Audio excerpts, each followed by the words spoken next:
En plus de la prise en charge des survivantes de VBG, le projet Voulaïbo s'est consacré à l'amélioration de la santé de la mère et de l'enfant.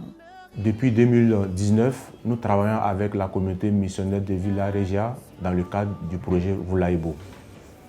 Ça a été une collaboration fructueuse puisque ce projet nous a permis de renforcer les capacités techniques de nos collaboratrices en matière de nutrition, de SONU, de CPN recentré et de VBG. Le centre a été doté en matériel médical tel que Doppler fœtal, les aspirateurs de mucosité, les boîtes d'accouchement, les boîtes d'épisio et j'en passe. En somme, c'est un excellent projet qui mérite d'être reconduit pour le bonheur des autres centres. Ce projet a comporté 2 volets, une formation en salle et nous sommes en train de faire maintenant la formation coaching sur site.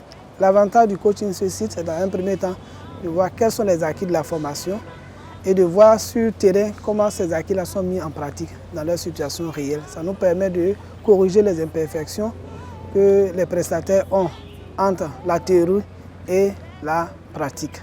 L'avantage de ce coaching sur un site, dans un premier temps, c'est de mettre les prestataires en situation réelle. Et lorsqu'on passe sur le mannequin, ça permet dans un premier temps de vaincre leur peur. De telle sorte que si elles sont une personne réelle, elles sont un peu plus aguerries et les gestes sont plus coordonnés que d'avoir des gestes désordonnés lorsqu'on est en situation réelle. Donc on va hiérarchiser les interventions pour une meilleure prise en charge. Chaque année, des centaines de femmes meurent en donnant la vie. C'est pourquoi l'action comprend des formations et dons en matériel à l'attention des prestataires de santé de 11 centres de santé de Yopougon. Cette formation et ces coachings m'ont permis de m'améliorer et d'être au parfum de nouvelles mesures du ministère de la Santé. Parce que la médecine évolue, il y a la vieille école, il y a la nouvelle école. Donc en mettant tout ensemble, j'ai pu m'améliorer dans la qualité des soins. Et c'est la population aussi qui en gagne.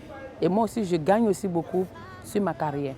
Par ailleurs, 269 enfants malnutris et 229 femmes enceintes vulnérables ont été pris en charge de façon spécifique dans le cadre du projet Voulaïbo. Je suis venue à l'hôpital pour faire une première consultation. Maintenant, quand je suis arrivée, ils m'ont parlé d'un projet qui aide les femmes enceintes. Et je me suis inscrite pour le projet. Après cela, j'ai eu à faire une échographie, un examen. Vraiment, je dis merci au projet Voulaïbo qui m'a soutenue pendant tout ce temps. La femme est une fleur